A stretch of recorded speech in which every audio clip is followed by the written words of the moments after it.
Welcome to Charging Ahead, where we explore ideas, people, and technologies reshaping mobility from the inside out.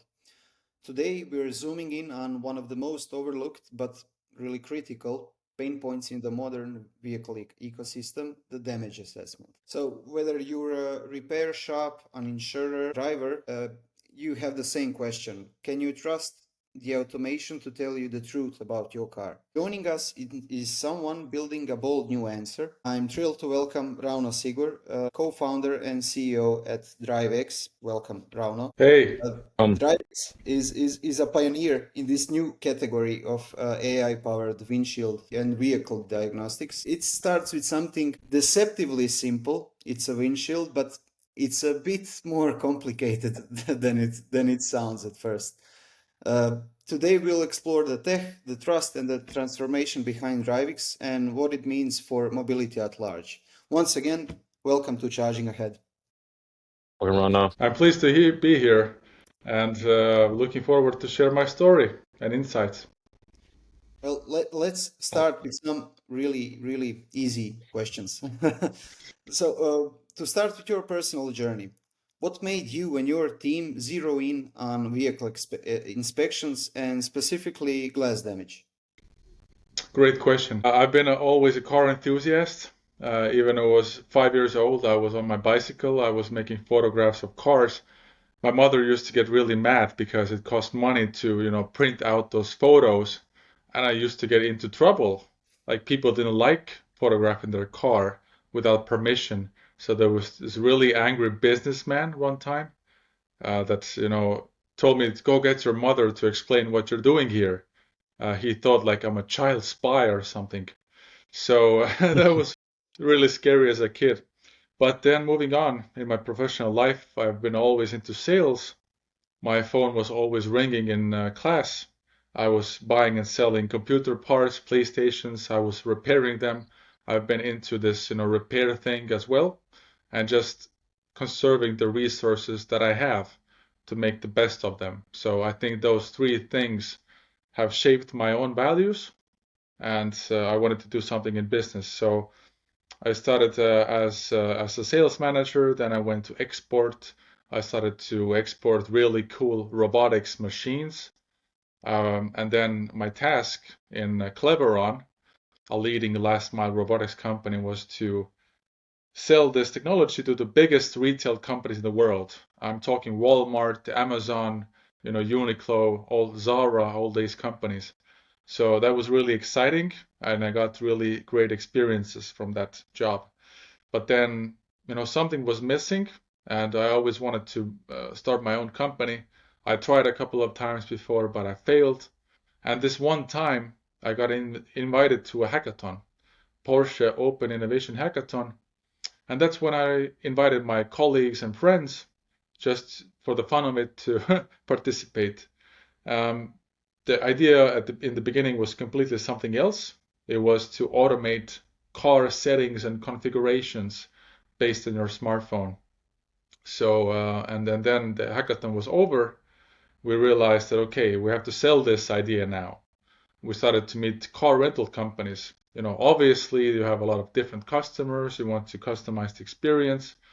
But I met like 10 companies. I didn't work in this industry before. So it was cold outreach, and they told me, guys, this is a completely stupid idea because we don't even have electric chairs in my car.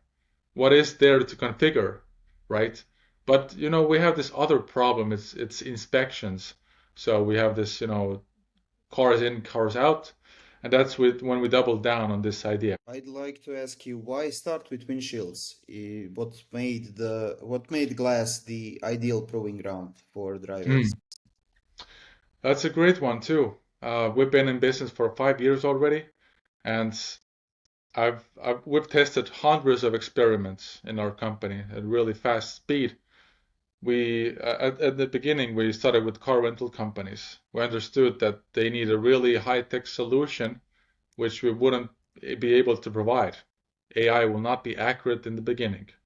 Then we started researching in insurance companies. Like we thought, okay, let's make some money with the minimal viable product. And in the beginning, it was just an app to gather photos in self-service. There's no AI, there's no damage recognition.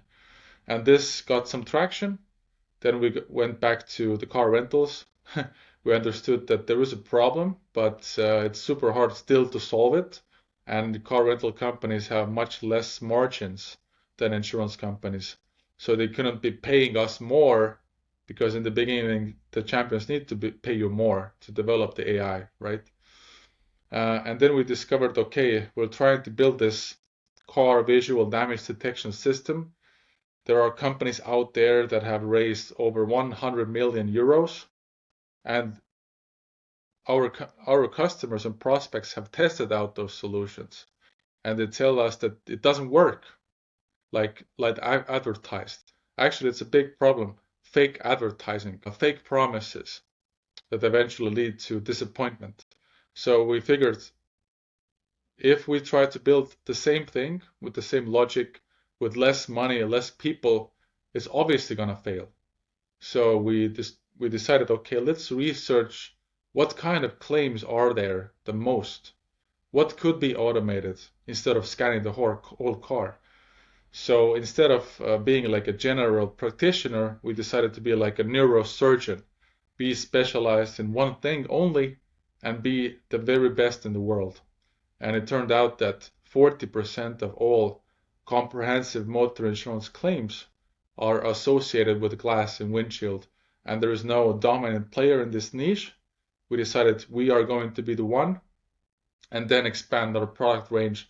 Very similar to Amazon. They started with books and then they expanded the product range. Yes, I wanted to touch base, maybe comparing the humans and the machine in this case the AI, and regarding your core product. So right now it automates, let's say, one of the most sensitive questions in repair. So can this be fixed, as in a windshield, or does it need to be fully Oh, replaced? yes, exactly.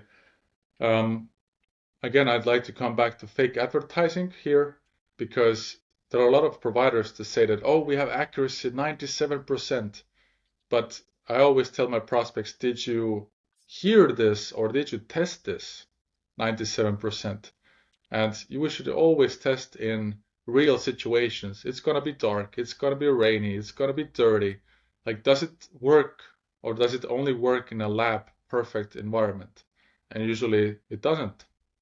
And we also have to look at the rate of automation. So the rate of automation can only happen when AI is as precise or more precise than a human. And in our business, uh, there are some companies doing humans in the loop system.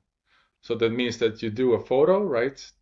And actually the AI might make a first prediction on damage, but there's a human reviewing that assessment and, if needed, overriding the decision. And that's causing higher costs and also more time because you cannot get the answer right away. And that's also something that other providers are not talking about. They're not open about this, but we are. We do not use human in the loop. And so when you look at the rate of automation for some providers, it's only 10% that goes through automatically and no human has to do anything on our side or on their side.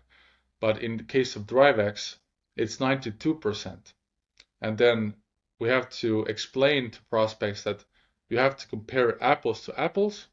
You have to do the same test with several providers if you want to, and you have to be really critical what you're hearing versus what you're seeing yourself. Yes, 92% accuracy sounds really good. It does. Yeah, But once you try to automate this, that's so much more complex because you need to have a really specific pipeline, how you gather information from smartphones. First, you need to standardize the image content, the image quality and standard, and then you need to start building a very specific recognition system. We actually have a patent pending process specific for autoglass at the moment, and we invented a new way how to do it. And there are so many aspects, like is the windshield visible properly in the photo, the edges of the windshield, because if you look at the car objects, it's simple to detect the scratch or dent, right? But how do you determine if this component can be repaired or replaced? There is a bunch of very deep business logic, how big the damage can be, in which areas the damage can be, and so forth. So when you're looking truly for repair replace decisions with AI, that's why it takes years to develop this. We're talking 10, 20 AI models and very specific algorithms. Yeah, I'd like to just ask a specific one here. Could you walk us through what's happening actually under the hood? Like what kind of AI are you using and what makes it, as you said, you have a patent pending. What makes it patent worthy? Sure. As you surely may understand, I cannot go into details, Of course, yeah. but what I can say is that we invented a way how to combine um, user input and AI systems in a very convenient way in a smartphone. And also we invented how to configure what is repairable and what is not repairable. For each company and for each country, it may be different because of technical regulations. For example, in some countries you may have 3 windshield chips allowed. In some countries you have 4. And also the repair technology itself, it's different in every market. Like how small damages you can repair, or how close can it be to the windshield edge, because the machine has to fit right into the spot, right? So we developed this highly customizable, really flexible system, and every iteration we do, the customer sees that the accuracy increases. And here again, we had to prove that there's nobody manually overriding decisions, there's nobody altering their original data, the photos. It's all in our AI API and the algorithms that you can change. And you can see how our system responds and if the accuracy increases or decreases with the changes. Yeah, I understood. want to ask you, in this age of AI hype, how do you earn both technicians and insurers' trust with your product? That's a great question. My experience shows that once you're dealing with companies, you're dealing with humans, and that means you're dealing with psychology. And I did a presentation a month ago in Copenhagen at Insurance Innovators, and the first thing I discussed there was the psychology behind repair replace. You know, for many people, the car is your darling, or for some other people, the car is just a practical object. You don't care about their car, right? So you have to take that into account. Also, people are very proud about their work, even if it's manual and even if it's not very effective. They see technology sometimes as a risk or a danger. You know, what if this AI comes and takes my job, right? So that's why it's you have to be careful how to present this, that you're not removing half of the work of the person. You're adding one half to their work. How can they become better? How can they do more? It's all about AI augmented humans, not replacing humans. That's at least what we believe in. And I think if I'm in an insurance company, I mean, I should automate the simple tasks that are really mundane. You know, the 3D model, dull, dangerous, and dirty. Nobody wants to do those jobs anymore, especially when you look at the younger generation. So you need to automate those tasks so they can work on the things that really need their expertise.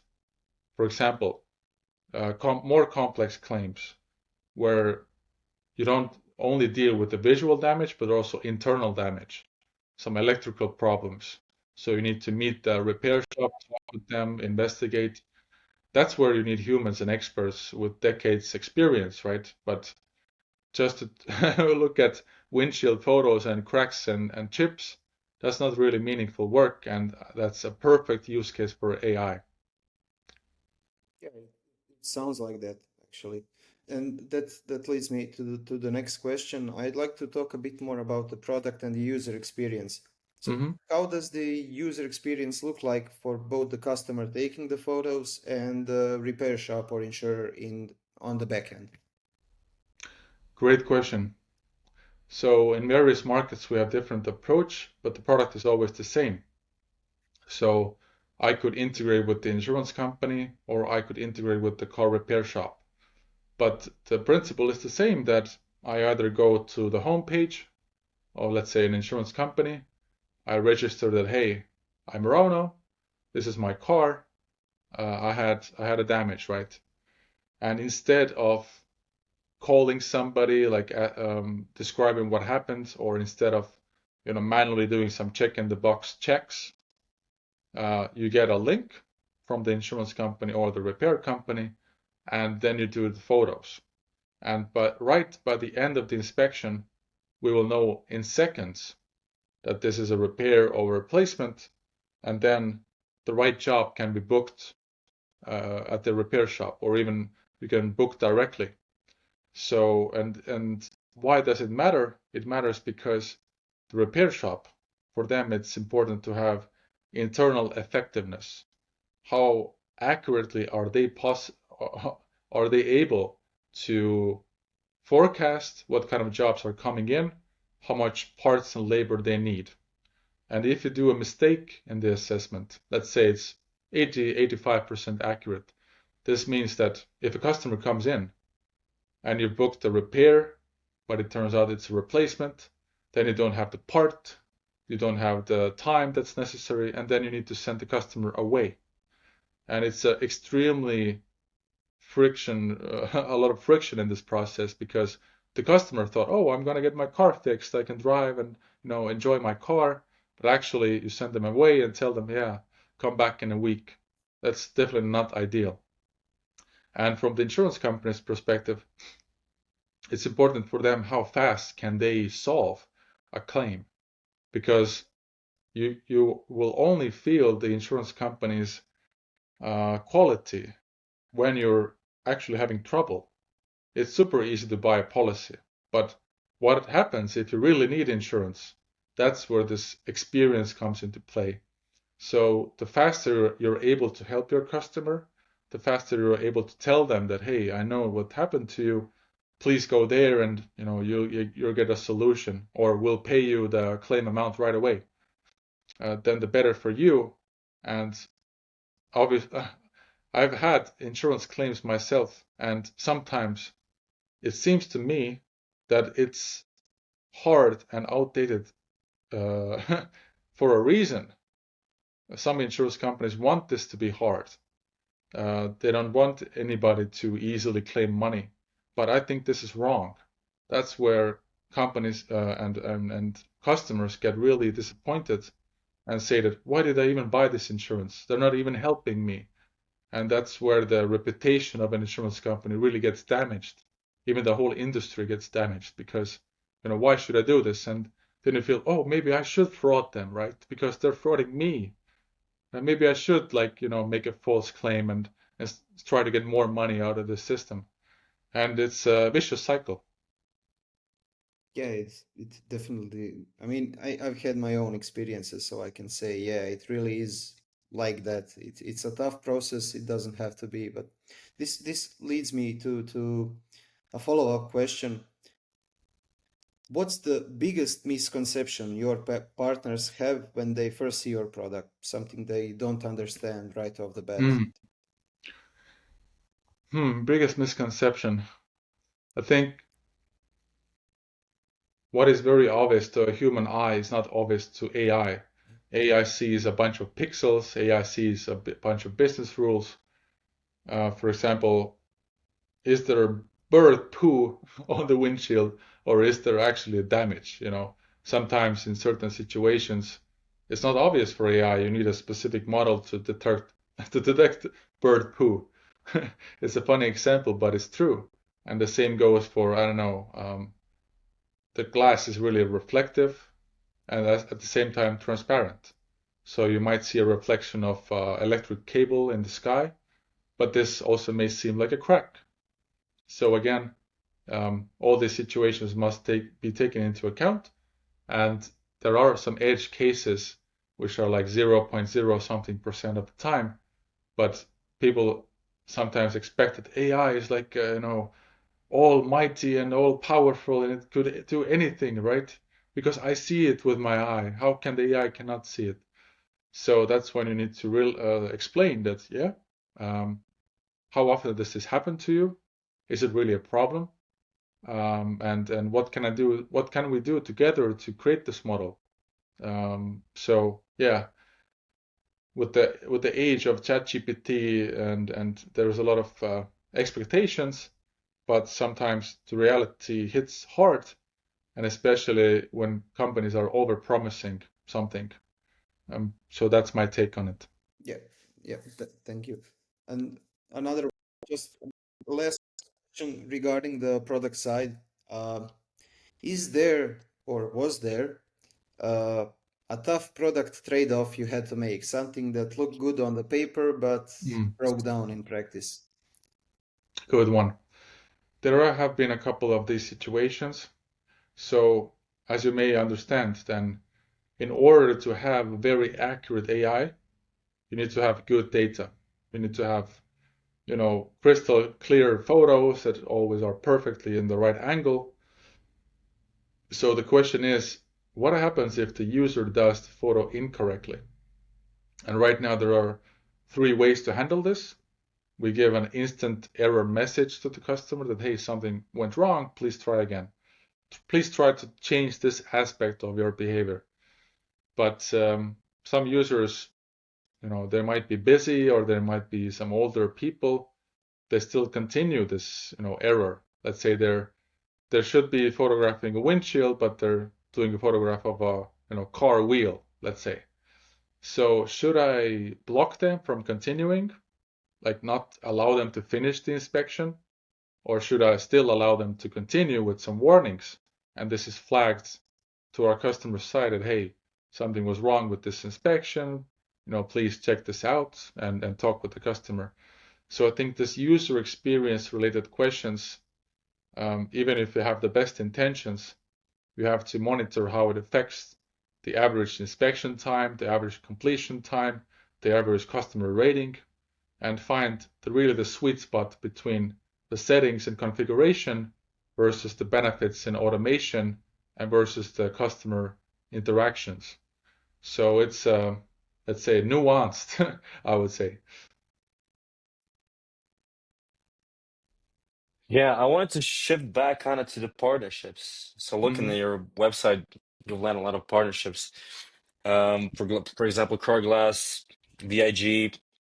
We see a lot of European insurance companies.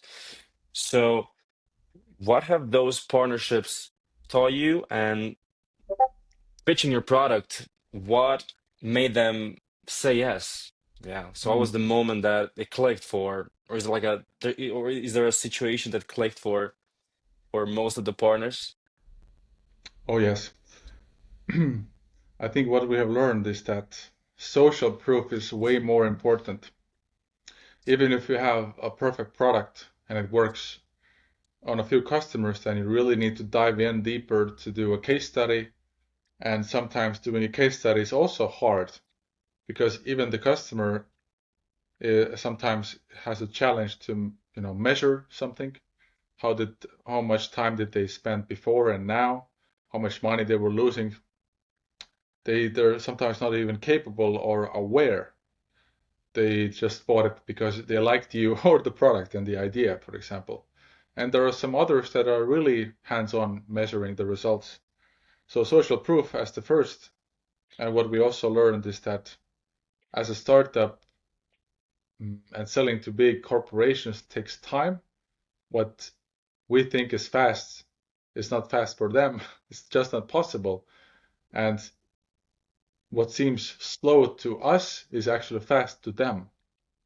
And we thought, okay, we can sell directly to insurance companies, but what if we decide to partner up with somebody who has the same interests in mind and could already have some partnerships and trust from the insurance companies.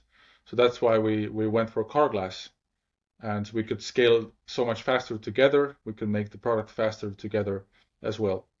But usually you need to get into a big corporation like Vienna Insurance Group, for example, and you have to have a champion, like a local company from that group, to present you as a provider and the case study, at the annual get together.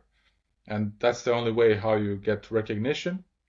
And sales still doesn't happen overnight. I just had this situation, a company actually from your region, like 1 year or 1.5 years ago, we were at this event together. I tried to make a presentation. Everybody liked it. I got 0 sales in 1 year, even though I did a great job, right? And then 1.5 years later, this guy contacts me. Hey, I remember you from that conference. Now we're ready to discuss. Now it's a topic for us.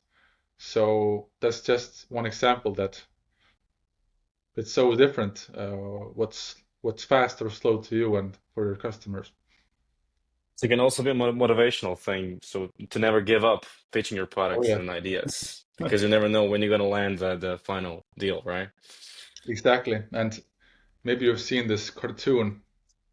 I don't remember the name, but there's this animal, the sloth, working at the transportation agency, like really doing slow paperwork.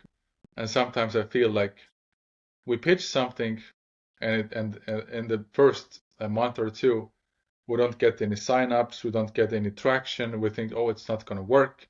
But then 1 year later, the same insurance company said, hey, it really makes sense what you said, and we're interested.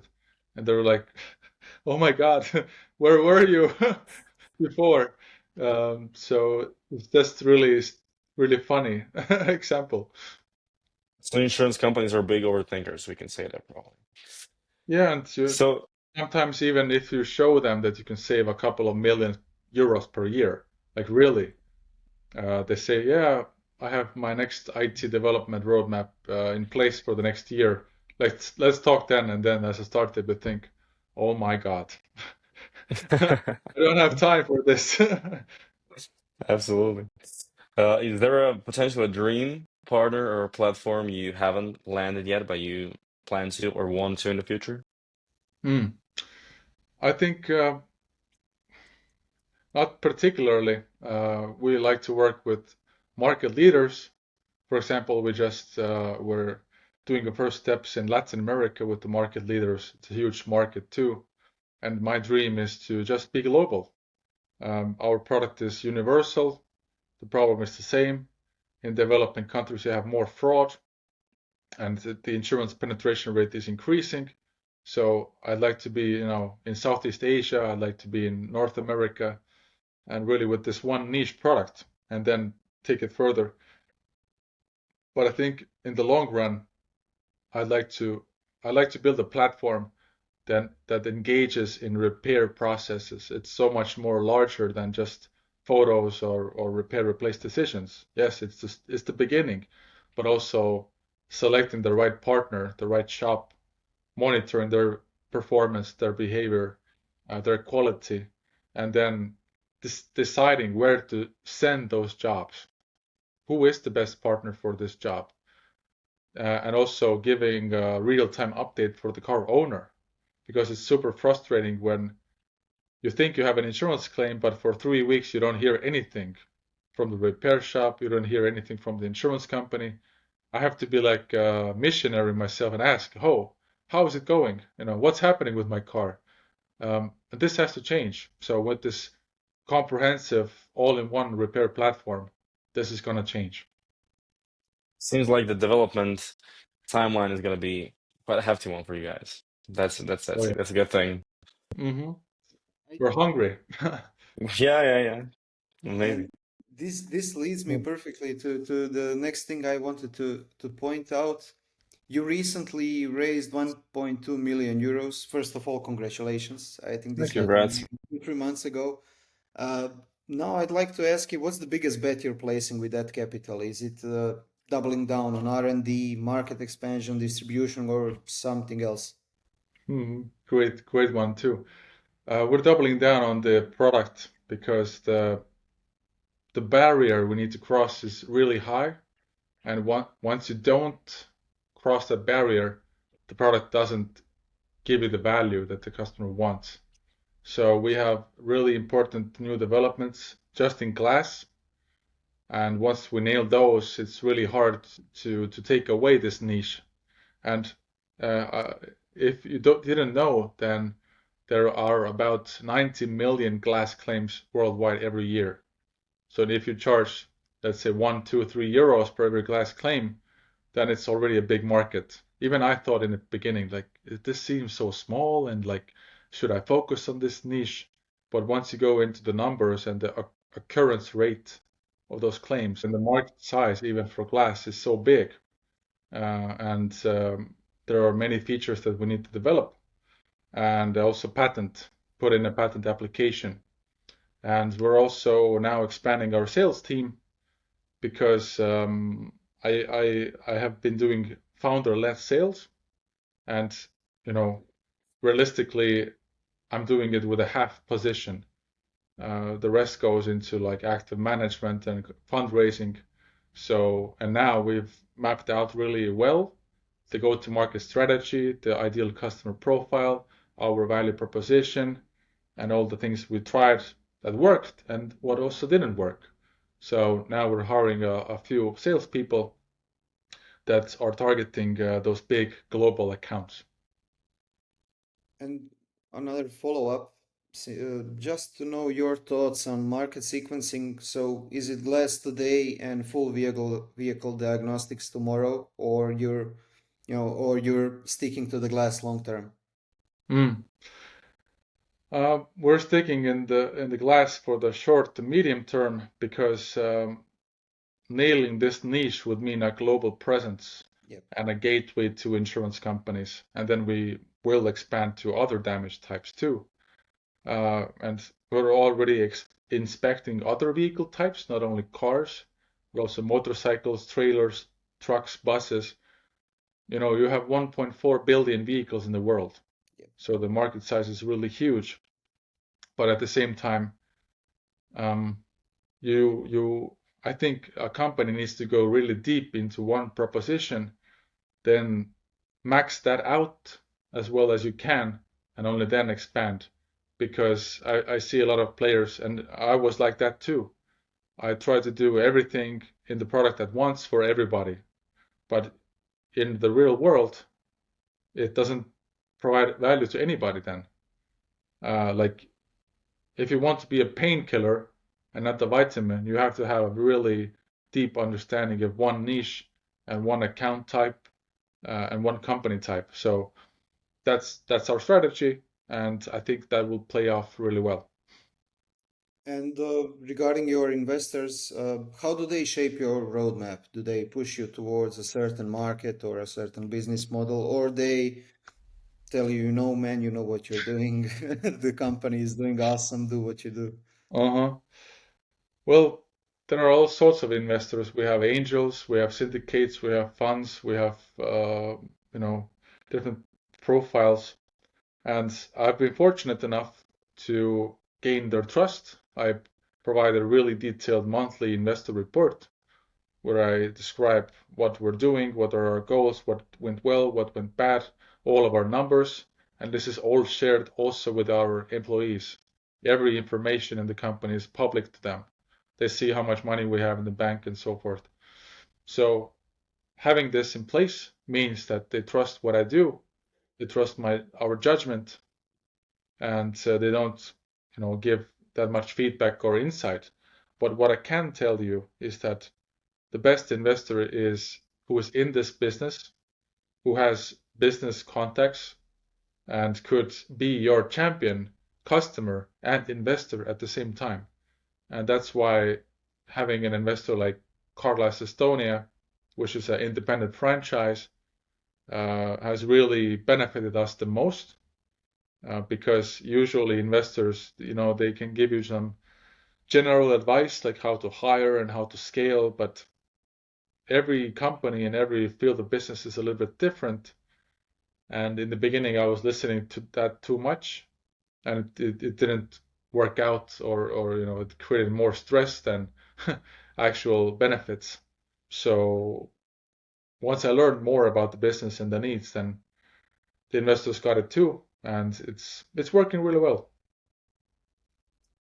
Awesome. I wanted to briefly go back to the speaking of smart car industry. Everybody's trying something in that space currently, and Mm, we have had on this show few companies who are doing something in that industry as well. So I know we've talked about what others are kind of doing wrong with their promises, fake claims, fake advertisements. Is there something possibly you can add, like as an industry expert, what is going on in your at your competitors, and maybe just to reflect on the future of the industry? Where is it taking us? Are we going to see fully automated damage assessment by, let's say, 2030, or we mm, will still, or will this human still play a crucial factor in the whole process? Great. I think what our competitors are doing a great job in is fundraising. They're doing a great job, providing the story. It's another question: are they profitable, or do they want to even to be profitable? For us, it's clear that we want to be profitable as early as possible, and we're about to cross that milestone this year. And secondly, I think what they're doing also a great job is creating awareness about the business problem, because that creates more demand for everybody. And there are specialized niches, who are specialized in car rentals, who are specialized in leasing. Some are specialized in car dealerships selling the cars, transportation, and there are so many variations, and also geographic areas where they're operating. So it's we're mostly competing with a few companies that are in our region, but we have this edge in the glass business that nobody else has, and we want to keep that. But the trend I see is that first we have to separate inspection as a business. You have software, and then you have also hardware-based inspections too. I see a great potential to combine hardware and software to scan the vehicle, and also OBD and other connected car data topic things. So my vision is that although we might not be the company for this, but the technical inspection in the future, the roadworthiness inspection, could be highly automated in the future, and cars could communicate with the technical inspection point. So that's one thing. But if we look at just software-based, smartphone-based inspections, then I think there's a high chance of automating a certain part of claims, the smaller ones, and also the total loss, where it's, visually all you see right away that it's a write-off. There's no point of repairing this vehicle. But all those claims in the middle, which are like 40%, which have visual and mechanical damage, or even electrical damage, that's super hard to automate. I mean, you can help to streamline the process for a technician to gather the data by photos and OBD to make their work faster, but still you need their expertise and input, viewing the suspension, viewing the gearbox, the engine. But then there's the other parts, electric vehicles. Um, when you remove the gearbox and the engine, then cars become much less complex in terms of hardware and components. So that one might change the game a little bit. But then I've discovered that insurance companies, they write off the electric vehicle quite easily because the battery gets damaged. So there is a demand for EV battery diagnostics, EV battery inspections, and smart repairs. So I think this is a really interesting niche, because early days EV batteries, they didn't last for long, but now Tesla 3 batteries, they last for 200, 250, 300,000 kilometers. And it's super expensive, right? So if you can use the smart diagnostics to expand the life cycle of the battery, that will definitely change the insurance game, also the car repair. And one last other idea is that so far the car dealerships, they have outsourced those smaller tasks like windshield claims and damages, also related to wheels and rims. But now, since the EV boom is happening in the Nordics, for example, they're not getting those old jobs for engine, work and also gearbox work, and they're now bringing back those small tasks that they could do for glass and wheels. So again, AI could help here to remotely diagnose the situation.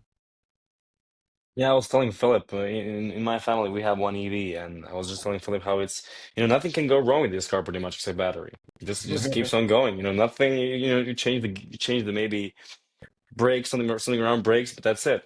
Car just goes. So yeah, Hmm. definitely interesting take on the EV industry, and I hope you do manage to fit in get a role in that part of the industry one day. Absolutely. And there's this big industry opportunity also for upcycling, the battery, dismantling it, reusing components. Even the car producers are looking into that because this whole environmental shift, the ESG, also CO2 footprint, they need to reuse materials, they need to reuse components. So yeah, it's pushing this industry forward in another way. Yeah, it sounds like you're at the front of the industry right now, and regarding windshield assessment, damage assessment in general. And looking ahead, is there a big product or market milestone that excites you or maybe scares you? I mean, if DriveX scales the way you envision it, what disappears from this entire vehicle repair process and what gets radically better? Mm-hmm. I think what definitely excites me and the whole team is increasing the final mile of accuracy. It's always the hardest, and it's to really be creative and work sometimes several times longer to get like from 94 to 95% accuracy, for example. It was easier to come from 60 to 80% than to do this final mile. So I'm really excited for those final mile developments, and we've partnered up with the leading technical university in this matter to do actual scientific tests to achieve this accuracy. And that's something that few companies are ready to take on. It's just not worth it, or they don't know how. So yeah, it will create an edge for our company. But in the long run, what disappears is definitely frustration in the car repair process as a car owner, because if we are ordering our online goods to our home or at the parcel station, it's so logical. Like I wouldn't imagine any way other. So I want to save time. Time is precious for me. My nerves are precious to me. I don't want to spend my time going to the repair shop and calling my insurance company. This shift will happen also in this industry. E-commerce was just the first. So self-service is definitely a driver. And I think another shift is definitely not owning your own vehicle anymore, at least at the city. I'm a car guy. I have 3 cars, and my fiance is really mad at me for buying new cars and looking at new cars. But I know that it's probably not so common anymore. You have Bolt, you have Uber, you have car rental companies offering this, maybe even Tesla robot taxi. But what doesn't change is that you have natural disasters, you have riots, you have human behavior, and not all cars will be autonomous on the road right away. And even as a fleet owner, when you have autonomous vehicles, then you still will have damages, you still will have tear downs, wear downs, maintenance, and you need a smart way to handle your fleet and handle your repair costs and how to steer the jobs between the partners. So, in this sense, it's really exciting what comes forward, but the need is still there. Yeah, it sounds like you're I mean, whether it's a company owning cars or people owning cars, you're still in business because the damage happens all the time. Yeah, So pretty much same to you. All right. exactly. Unless they invent like uncrashable car that doesn't wear any at all. I mean, that would be cool. Exactly. Perfect condition. We should start that company. Good idea. Uh, Write it Yeah, down, Philip. Write it down, we- Philip. and I wanted to kind of you mentioned forward and thinking forward. So if, for example, if someone hears DriveX and DriveX technologies in the next few years, what do you hope comes to their mind? hmm, I love that question. I definitely think what comes to the mind is that we're a playful yet honest and really innovative company. And I think a lot of companies in this field are really boring, they're really corporate, they're really, dry.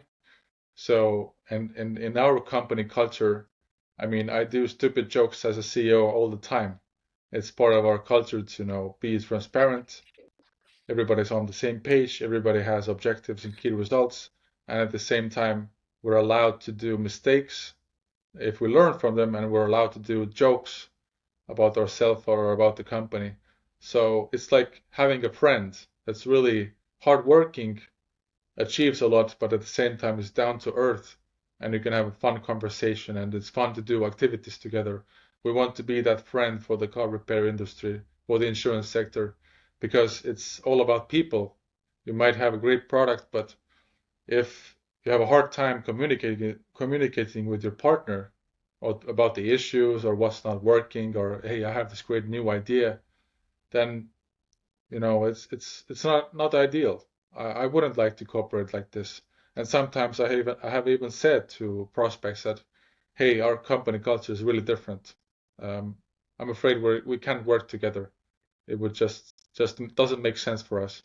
So staying true to our values, reducing waste, reducing inefficiency.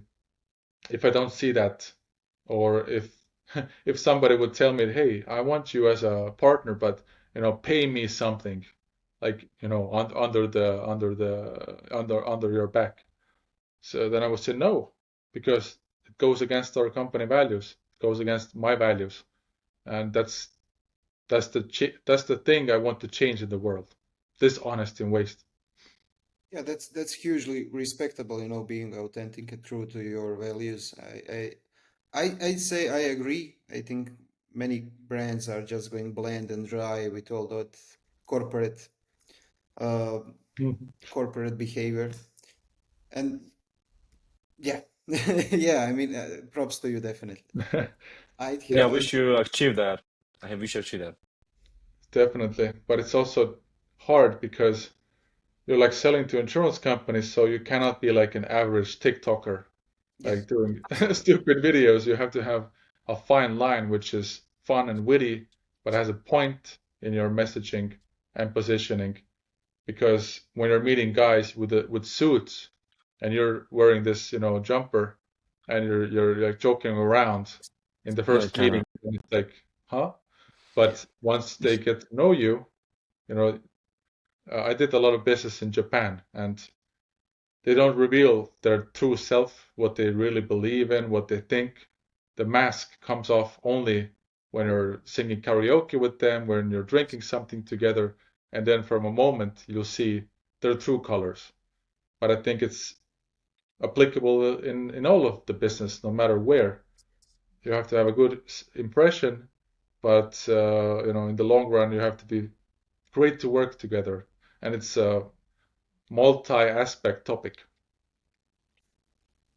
okay. This is a good answer to feature in our short videos. Absolutely. A few quick fire questions, just some one-liners. What's one part of ownership that you'd want to automate next? That's a good one. I think I would like to automate buying insurance because I just don't like I don't like going there and talking with, like looking at the offers, even though it's all online. But then, yeah, and what I don't like is manually paying my invoice for insurance every month. Why can it not be like automated payment? It's like, Subscription based. Yeah. exactly. Yeah. It's not hard to do. Just Yeah. insert your card, not send an invoice. But even with this simple thing, the insurance industry is having trouble. We can agree. We agree, Another definitely. another quick fire question. What's more valuable to you long term? Is it repair speed, diagnose accuracy, or platform reach? Hmm. Definitely accuracy, because that's the starting point for the rest, how high quality the repair decision is, and ultimately the reach of the platform. It's tough to digest in the beginning because it's hard to reach the accuracy, but once you're there, it's easy to go forward. Awesome. Thank you. I think we've now exhausted all of our questions here. Sure. Awesome. And that's a wrap up on today's conversation. And it was a nice look under the hood. Huge thanks to Rauno and the entire team at DriveX for making this possible. Thank you for sharing how you make that invisible visible and how that cracked glass turns into a smart entry point for mobility diagnostics. And as cars become more connected, more shared, more scrutinized, I'd say platforms like DriveX will redefine trust in this entire industry. And if AI can make damage assessment faster, fairer, and more accurate than humans, what else could be there ripe for reinvention? We'll be back soon with more voices shaping the future of the mobility. Until then, stay curious, stay critical, and keep charging ahead.